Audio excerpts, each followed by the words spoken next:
시간이 나란히 주차 중인 수십 대의 종이버스들, 광역버스부터 시내버스, 고속버스까지 종류도 다양하다.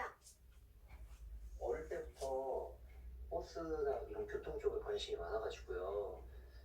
뭔가 한번 꽂히면은 정말 만들지 않고서야 성이 안 풀렸던 것 같아요.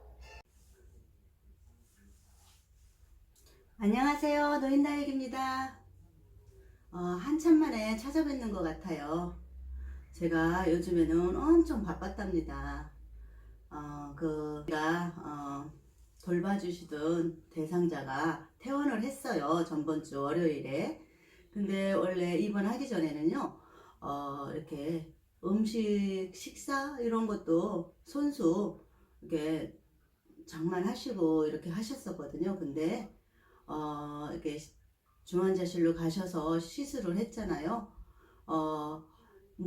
요 구멍을 뚫어서 투석관을 꼽고, 그 다음에 여기 심장에 그 스탠드가 오그라들어서 그걸 또 하지로 해서 피고 이렇게 했답니다. 근데 이제 어르신이 마취를 하면 깨어나기 힘드실까봐 그랬는지요.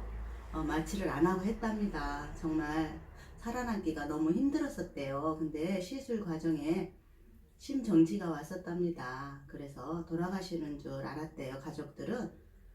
근데 다행히 이렇게 깨어나시고 투석 2번 하시고 한 20일 만에 퇴원을 하셨어요.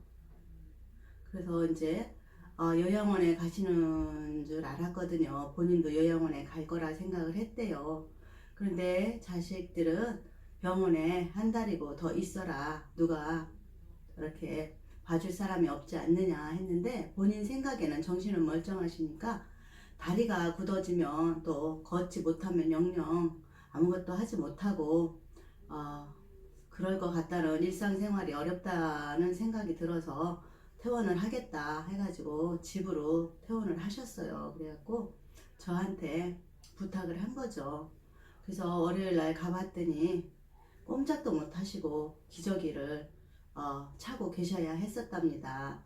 근데 병원에서 20일 동안 머리도 감겨드리지도 않고 이래야 해가지고 많이 다리는 팅팅 붓고 그랬더라고요. 그래서 제가 월요일날부터 이제 출근을 해서 수요일날 머리를 감겼어요. 근데 머리를 감기는데 침상이 그냥 그 병원 침상이 아니기 때문에 낫잖아요.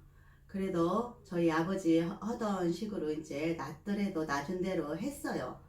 감겨드렸더니 너무너무 개운하다고 하셨어요. 근데 침대가 낫다 보니 제가 다음날 허리가 무리가 왔더라고요.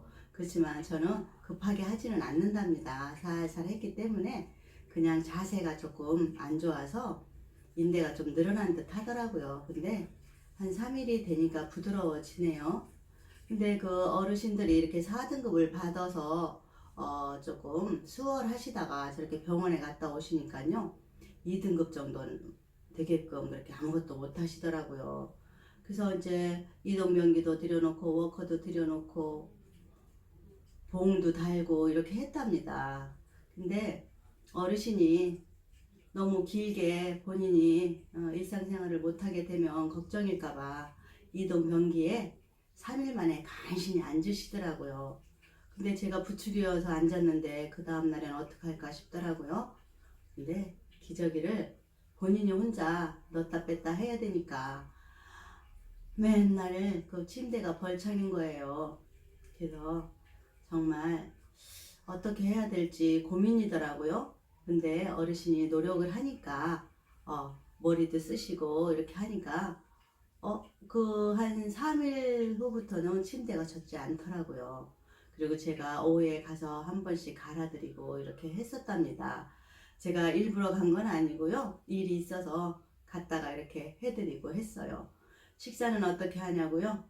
아침에 가서 제가 아침을 해서 드리고, 점심은 간식을 드리고, 저녁은 또 차려놓으면 식잖아요. 그래서 스티로폴 박스에다가 국하고 밥은 넣어놓고 이렇게 해서 차려놓고, 머리 침상맡에다 차려놓고 그렇게 하고 이제 두 번째 오후에 대상자 집을 갑니다. 그렇게 해서 다음날 아침에 가면 그걸 드신 날도 있고 안 드신 날도 있고 이렇더라고요. 정말 그래서 여차여차 하시면 요양원에 갈 그 마음도 먹고 있더라고요. 정신이 멀쩡하시면 이 생각 저 생각 하시면서 혼자 판단도 하시고 자제분들이 하자는 대로 잘 따르잖아요. 치매나 이렇게 고집이 세고 판단이 잘 안 되시는 분들은 무조건 안 간다만 하시잖아요. 이 어르신은 그렇진 않아요. 이 어르신이 되게 현명하거든요. 엄청 현명하셔서. 그런데 자제분들이 네 분이 있어요. 있는데 다들 바쁘시고, 그러니까 수술비나 이런 것들은 이렇게 나누어서 내시는데 어머니가 어머니 곁에 와서 돌볼 사람은 없는가 봐요. 그런 걸 보면 그래도 또 정신이 좋으신 분들은 정신 좋은 분끼리 요양원에 이렇게 이제 또 있어도 외롭지 않고 말벗도 되고 그렇답니다. 그래서 어쨌든 자제분들이 이제 돌아오는 이번 주 한 주 더 해보고 잘 안 되면 생각을 해보자 라고 했어요. 그래서 대상자도 그렇게 하겠다라고 말씀을 하셨는데 어찌 될지 모르겠어요. 그냥 이동병기에 가셔서 충분히 보시고 이제 토요일은 또 저한테 와달래요. 와달라 해서 별일 없을 때는 간다라고 했어요. 저는 토요일 일요일을 바라보면서 이렇게 일을 하고 힐링을 하는 건데 그래도 또 어떡합니까? 이렇게 이야기 듣고는 또 그래요. 몰라라 할 수가 없어요. 제가 하던 분이라. 그래서 오케이를 했고 그렇게 했답니다. 근데 이제 일요일은 누가 이제 자제분이랑 누가 또 와야 되겠죠. 그래서 일요일 하루 정도는 좀 돌아가면서 와주셨으면 좋겠는데 어떻게 하는지 참 어른들 정말 남일 같지 않고요. 너무너무 보기가 안타까워요. 어제는 또 이제 요양보호사들 이렇게 교육을 받는 날이었어요. 아침부터 저녁까지 했는데 거기에 59세 된 어르신도 요양보호사로 다니시더라고요. 그 눈길을 뚫고 교육을 받으러 오셨는데 감동이더라고요. 정말 정말 우리 요양보호사들 수고 많이 하시더라고요. 그 기쁜 마음으로 하시니까 하시지 정말 보통 일은 아닌 것 같아요.